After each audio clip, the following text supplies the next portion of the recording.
salamat po. Magandang umaga sa ating lahat. Congressman Roman, sa ating mga konsehal, sa pangunguna ni Vice Mayor Dodot, sa lahat po ng mga opisina na kasama natin ngayon. Siyempre, lalong-lalo na sa host po natin, sa flag raising natin ngayong umaga, ang ating Bureau of Fire Protection, Pasig, BFP Pasig, sa pangunguna ni Fire Superintendent Angot. Sir, maraming salamat po. At natutuwa po tayo sa serbisyo ng BFP po natin. Hindi lang sa pag-responde sa sunog, na nakita naman po natin, mabilis po talaga.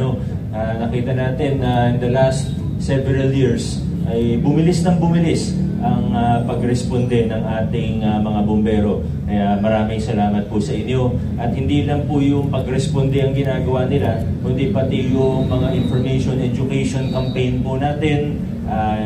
Araw-araw po yung mga campaign nila na ito. Lalo na syempre pag Fire Prevention Month, tuwing buwan ng Marso.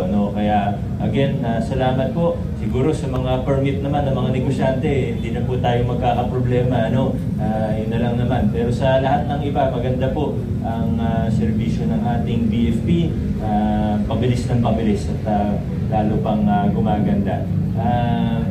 Muli po akong bumabati ng maligayang buwan ng kababaihan. Binabati ko rin po ang lahat ng nag-birthday na department head. Lalo na yung mga nag-50th birthday. Attorney Joe, happy birthday po sa inyo.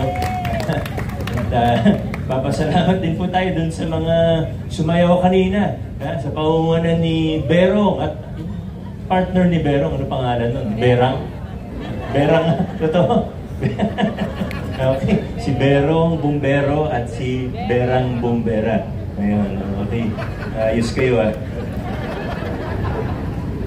Sa susunod, pag nagkaroon ng wala pang IT month para si Sir JC naman ang sasayaw.